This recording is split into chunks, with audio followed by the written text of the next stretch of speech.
You know, I think you're talking about the manicure. Manicure, that's Yes, the manicure.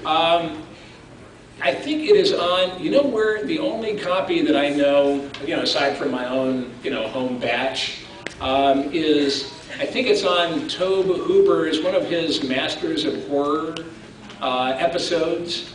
And I think they had, because I think the company that put those out, like, bought the use from me somehow. It's like $1,000, it was great. To put the chainsaw manicure on, like, the Tobe Hooper, I don't know. I don't even think I saw it, but that's the only place I know. So I think Tobe maybe did 2, at least, maybe 3 Masters of Horrors episodes. So you'd have to rent those and look at the special features or something like that. okay. Yep.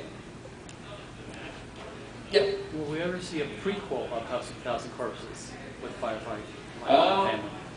Rob, ever talk about that? You better hurry up. Getting a little long in the tooth. I don't know. I think Rob has, I don't think Rob even wanted to do Devil's Rejects. I think he had such a feeling about, well, this was a while ago, obviously, so he had a feeling about not wanting to do sequels, I think. And certainly I think really because so many sequels are kind of, half-assed efforts based on the original. Not all of them are, as good as, say, Evil Dead 2, one of my favorite movies of all times, which I think, was great, or maybe a Godfather or 2 in there. So I don't think he really wanted to do a sequel per se. But then Lionsgate came along, gave him that opportunity. And I thought, that to me told me that Rob Zombie was really a genius, where he was able to, instead of just making kind of a sequel to House of a Thousand Corpses, he was able to change genres. He took the characters and kind of changed us all physically. So much of that was really, it was an amazing thing to me. But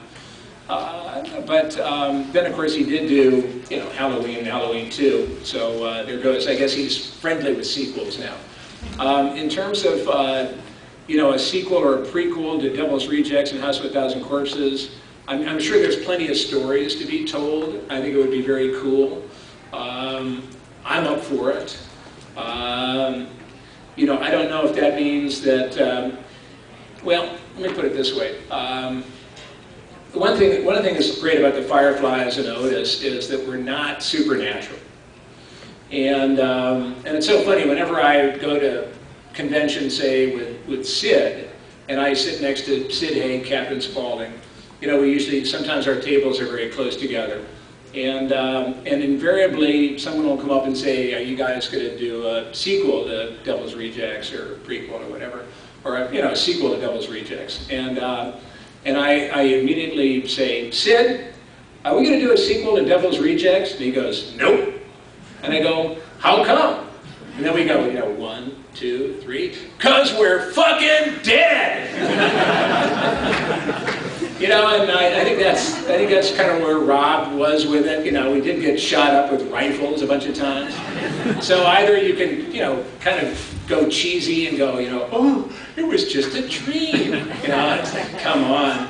Or you can say, we did get shot through the brain 17 times with rifle shots, but somehow we're still alive, and we could go on from there. So it would have to be kind of a prequel. I remember thinking that it would be cool because I remember at the beginning of Devil's Rejects, after the cops have raided the house, they're bringing out lots of not only scrapbooks but also film canisters. So there might be something in there, to put to piece a story together. But I don't know.